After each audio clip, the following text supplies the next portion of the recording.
to welcome Mr. Tony, Mr. John and Mr. B to present on how we engage and involve parents in the learning process of primary school. Good morning and welcome to our session today. It is about how we involve parents in the learning process with children. Now what you don't actually know at this point is that we've actually got two presentations. So you actually got buy one get one free today. So because we've got buy one get one free, we need to go quite quickly to ensure that we cover both aspects of our presentation. The first one is going to be led by John. John Clarkson is phase leader for year 3 and 4, and he's been instrumental in bringing in parent conferencing in school. He's going to speak about that. The second presentation will be myself, B. Higgins, assistant head teacher at Divine English Speaking School, and John Kitt, and we're going to be talking about animation and how we engaged parents and involved parents in the learning process through an animation aspect. In that one we have a couple of small movies which we will show you that the children and parents have produced. Technically we're hoping they're going to load. We've got a couple that aren't loading at the moment. We're hoping they will load, but we've definitely got some there for you that we can show you. We're just here telling our story. We're not for one moment saying that what we have done is cutting edge. There will be many of you out here that probably are using or doing similar things in your school, particularly around the lines of conferencing. We're just here to tell you our story about what worked for us and what has worked. Because we are 2 seconds in one, if you like, I need to make sure that Tony goes fast because he does like an audience, he does like to take time, so I'm going to be watching the clock very quick. Often to keep him up to around about sort of 15 to 20 minutes, but I'm sure he can do that. So for our first presentation, I'm going to hand across to Tony. Thank you. Okay, thank you, Reid. Morning, everybody.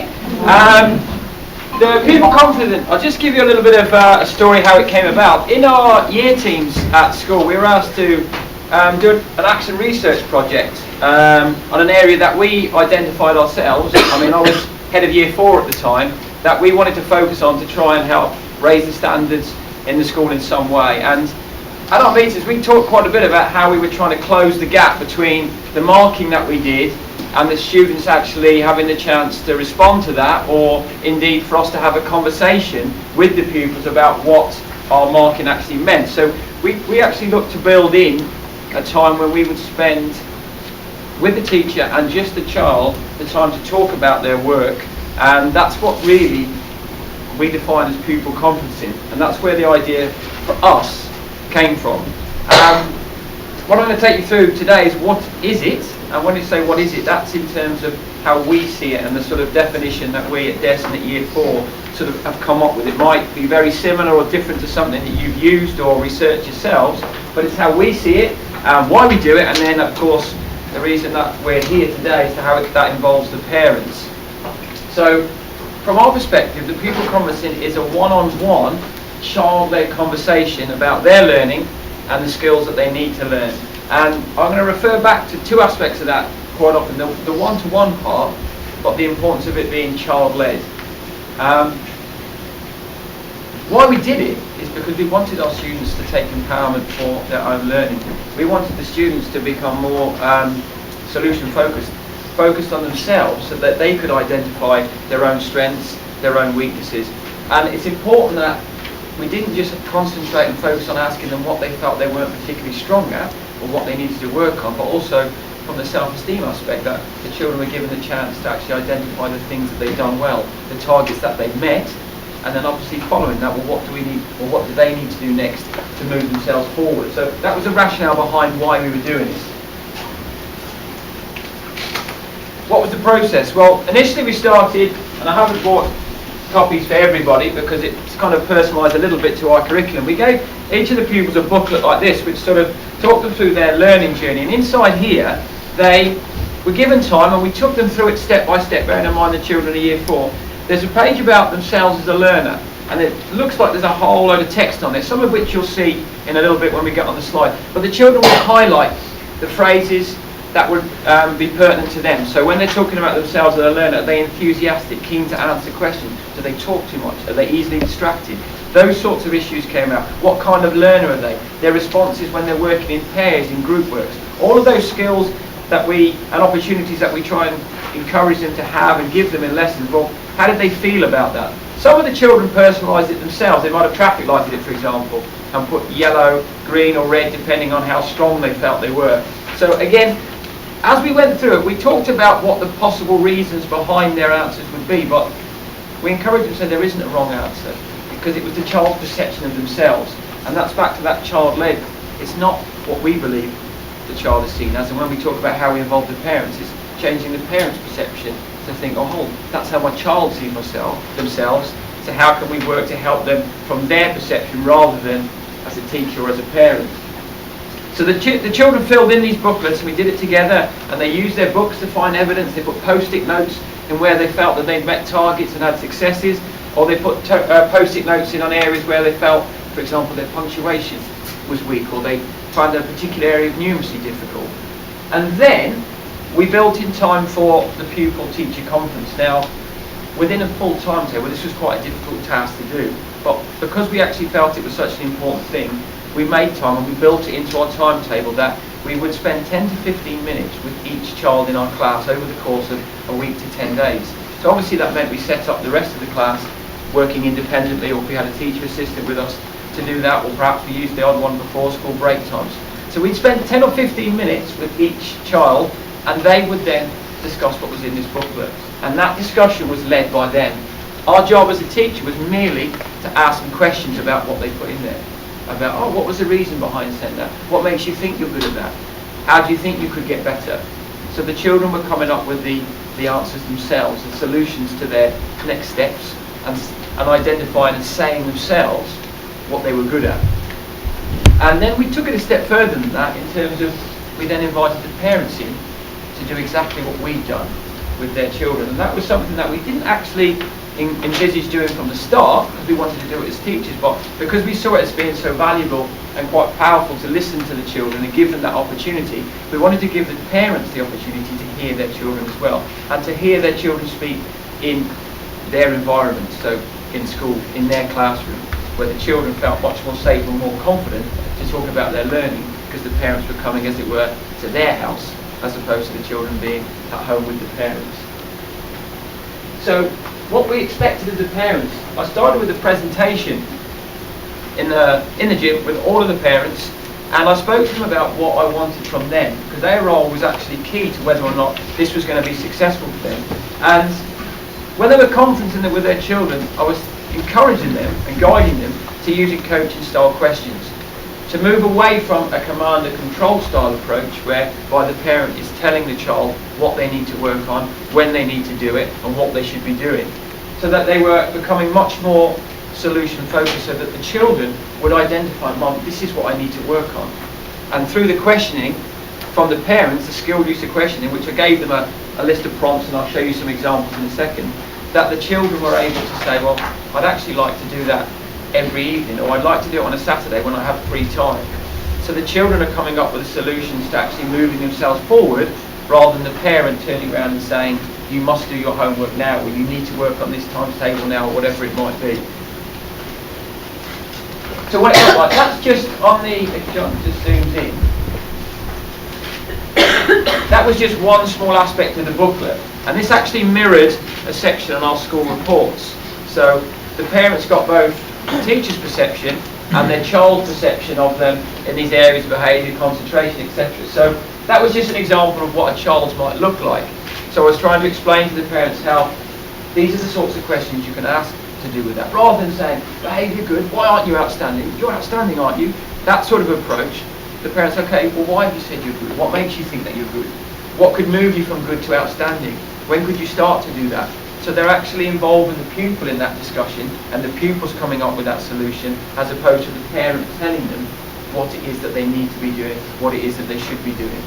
It kind of goes back to that adage about tell me and I'll forget, show me and I'll remember, involve me and I'll understand. Well, it's involving the pupils in understanding themselves as a learner and how they can move themselves forward.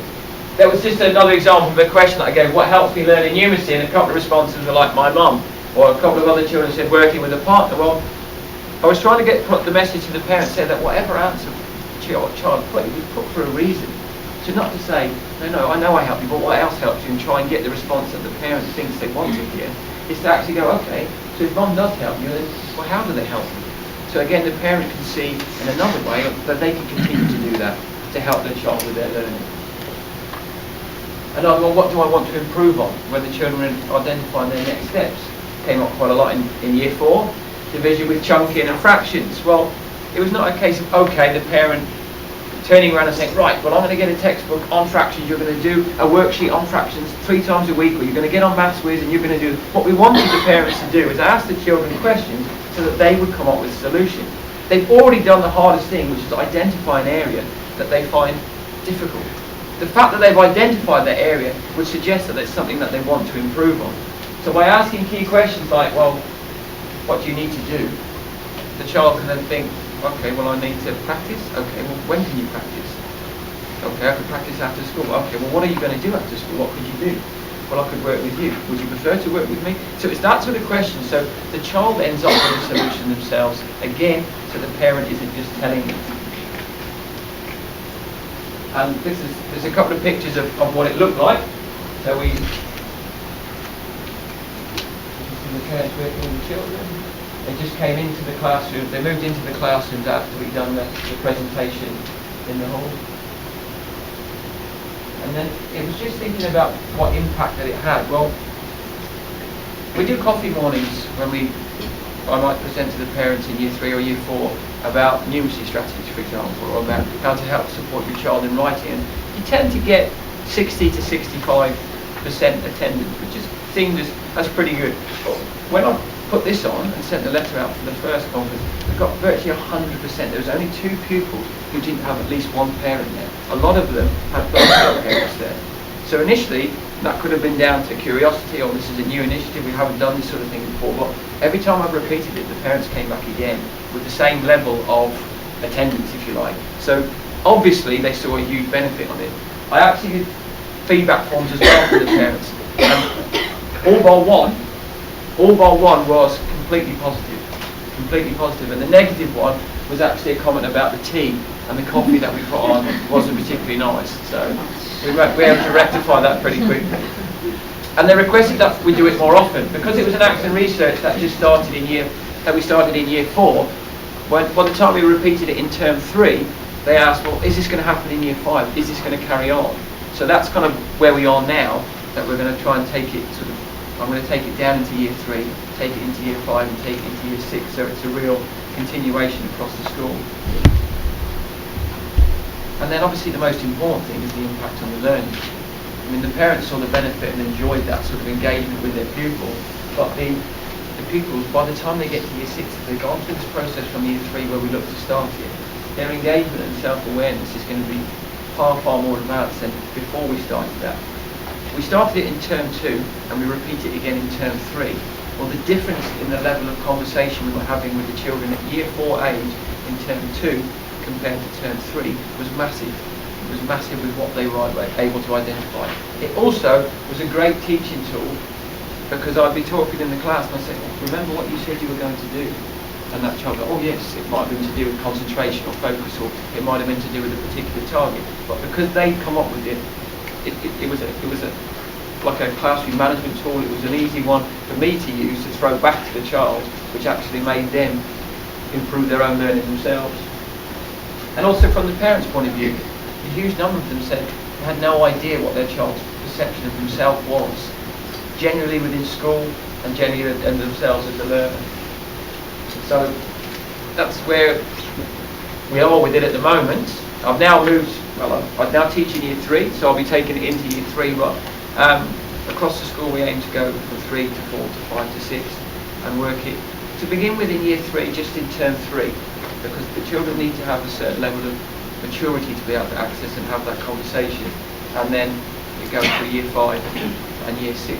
So that's the end of my presentation on people conferencing. I don't know if anybody has any questions at all about it. I know the guys want to set up their next one. No, we don't do it at the beginning because we're getting the children to reflect on what they're doing within that year. So we wait till term 2. So, and we set it up like a triad because we did the pupil conferencing at the same time our mid-year reports went out and parents' evening happened. So that level of discussion around all of those things, and it made parents' evening very, very easy. It made parents understand a lot more the message that you were trying to give, because they could see it when they were talking with their child as well.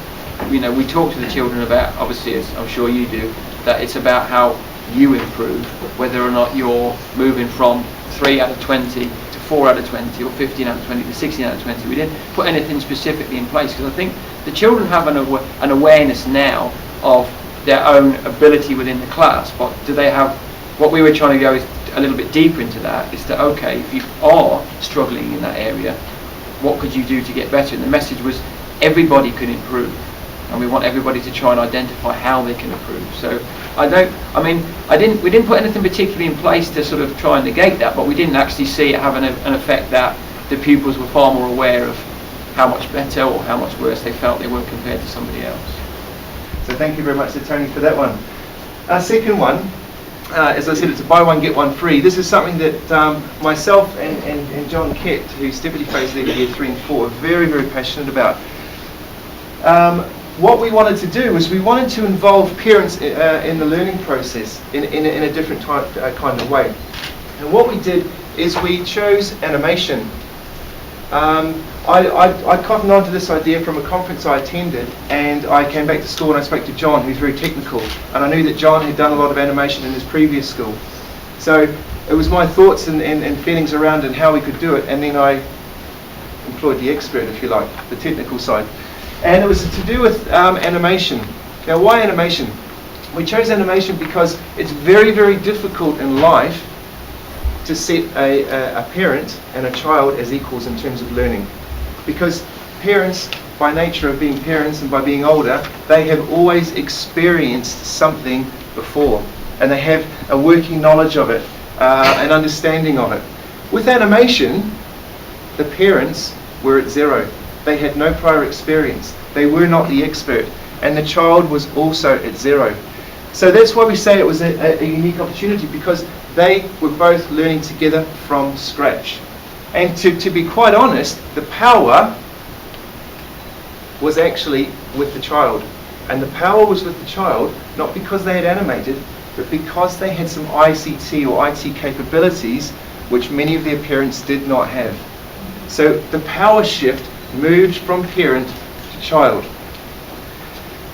Now, in order for this to happen, when does it happen? Well, it happened after school. It was after school activities. And in our first year, what we wanted to do is involve as many dads as we can, because in our environment we see a lot of mums, and mums are in at drop off and pick up, and there's that constant communication, less of the dads.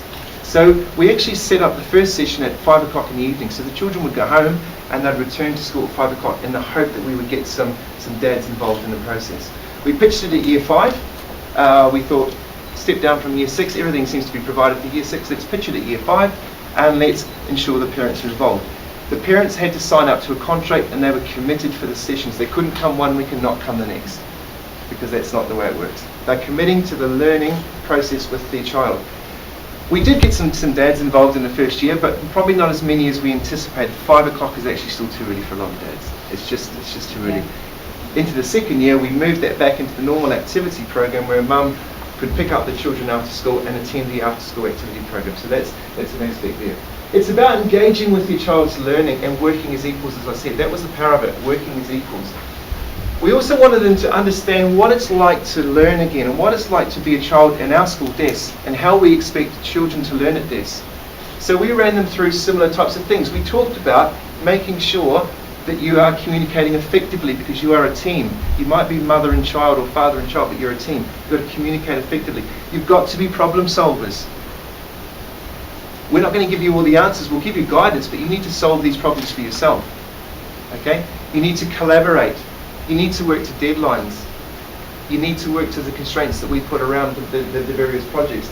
And in that way, we're asking them to learn the way the children are learning. And obviously, there was a bit of a social experiment going on at the same time, which was very interesting for John and I to observe, the relationship between parent and child. And what we were aiming to do was foster a positive working relationship. And in almost all cases that happened. And I'll talk about a couple of moments later. Not that it wasn't positive, but it was interesting to see the dynamics. What do we do? Well, obviously, they didn't know anything about animation, so we had to introduce animation. John had experienced animation in his previous school. He'd led some animation. So we were able to show a couple of little movies, if you like, of the sort of thing we were trying to get at. So we had to introduce it. We also had to introduce the technology. And if you're wondering about the technology we use something called Zoo 3D. It's up here, Zoo 3D. Now Zoo 3D is stop motion animation. Like all animations, it's involved in taking a single photo and then streaming them together or linking them together. Now the optimal, they say, is 12 frames per second. So in other words, 12 photos together in a second gives you some sort of animation. And we're going to see some animations a little bit later on. And you start to compute in your head how many shots the children have had to take and the teams have had to take to produce their animation. So we had to introduce the technology to them, and there were some issues with Zoo 3D technology, especially as we went on. There were some issues, but we also gave them a self-help manual. Note the self-help, it's you doing it, not us. And we also provided them a small demonstration video. Within that we had skills, so we had skills sessions. For the first 2 or 3 weeks they'd come along and we'd say, right, this is the technology, what do you need? You need a computer, you need the software, you need a web camera, and maybe a microphone. That's pretty much all you need. And we started to show them how you can make something still, like a toy, a car, or a Lego figure, how you can make that move, and then how you can repeat clips, and how you can track back. We also taught them about putting voiceovers, putting sound, putting titles at the start to make it a proper movie. So you've actually got titles at the start and credits at the end. Okay? And we introduced them to storyboarding. And for parents, that was a new thing about this whole storyboarding, about how you plan, like you would in writing. You're planning where you want to get to, but this was through animation. So what will this scene look like? What will this do? Will we cut away to this? What will happen? So that was a massive, massive learning curve. And we run that for sort of 3 to, well, probably 4 or 5 weeks initially on little skills projects. And then we went and launched the project, which John's going to talk about in a moment. And we've done this for 2 years, and we'll talk about both of them. One other thing we wanted the parents to understand is parent self-assessment. We talk about that in school all the time. As teachers, don't we? We talk about assessment for learning and involving children in the learning. An important aspect of that is parent self-assessment. Well, that's just words to parents, so we had to involve them in parent self-assessment. So we created a parent self-assessment criteria. And the first half, John's just going to zoom in there, was basically 50 marks, if you like. It was out of 5 each time. It was based on their technical ability. So they were going to assess themselves on their technical ability. The second half, the other 50%, was on the actual ability to work as a team and teamwork and problem-solving skills. So we created these. These second ones came from our learning skills booklets. We looked at the age-appropriate learning skills and we modified them slightly for the use of animation club. Now, we don't take these in and we don't mark them and grade them. But at the end of the session, at the end of the whole process, once they've gone through the training with us, they've created and developed their own movies. Now, this takes roughly 1.5 to 2 terms to reach to the final conclusion. At the final session, we give the parents and the children the parent self-assessment form. And what we're asking them to do is everyone to assess themselves and to assess their teammate. Obviously, mum or dad assessing the child.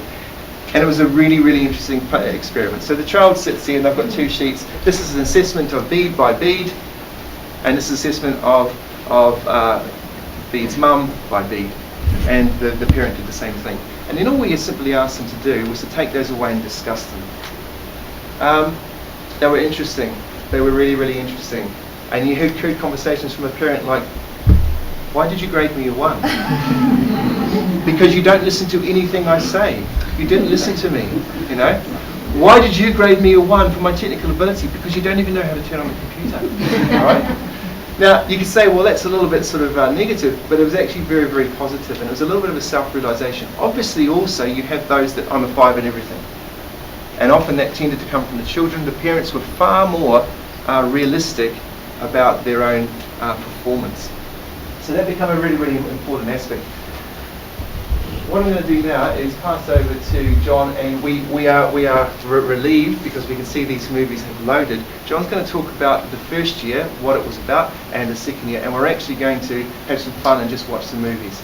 Now the movies are not long, okay? They're not long, they range between 30 to 50 seconds each, but you'll actually see some outcomes from the work that the parents and children put together, bearing in mind that they both started from 0.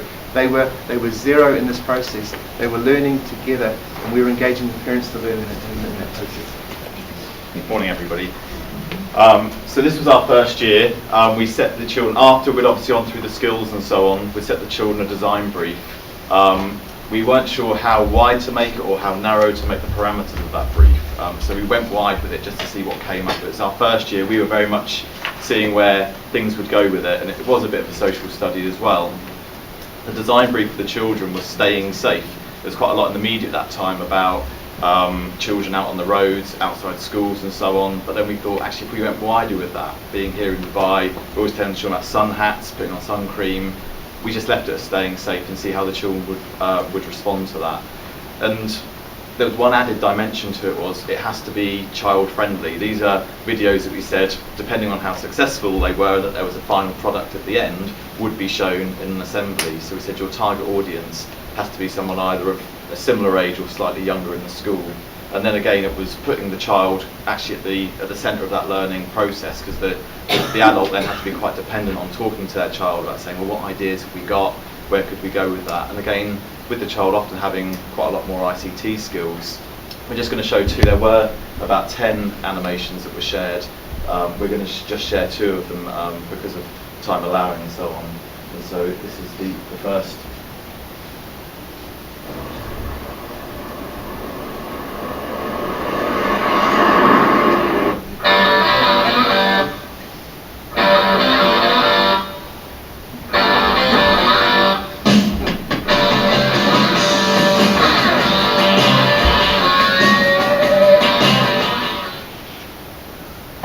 Started off with the father coming along, and unfortunately because of work commitments he couldn't continue, but it was very inspirational just to see the brother and sister work and say, well, every week they'd come in, they'd set up, they'd just get on with it. It was really great to see that kind of relationship working.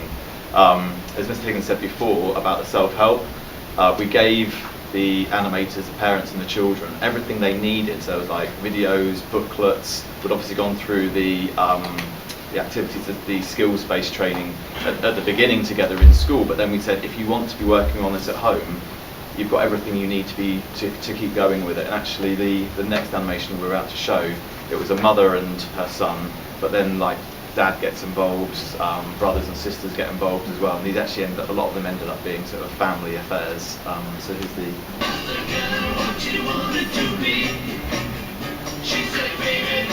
Each year, hundreds of children are killed or needlessly injured in car accidents because they are not wearing a seatbelt. Children need to wear a seatbelt even when traveling a short distance or at a low speed. Without a seatbelt, the impact suffered by a child in a car crash at 60 km per hour is the same as falling from a 4th-floor window onto concrete. Children are much safer in the back seats, which offers 40% more protection for passengers. Seatbelts double your chance of surviving a car crash.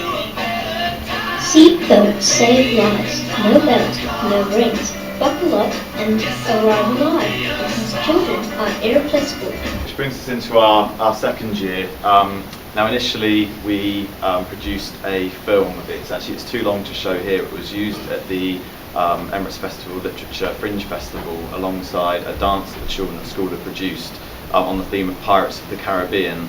We were experimenting with, again, a different way of working, and we assigned each group a mini project to try and produce about 20 to 25 seconds of video that would accompany the music for Pirates of the Caribbean, and then they were stitched together to make the whole piece. And that in itself was its own little skills project that allowed the parents and children just to start getting involved and understanding how animation worked.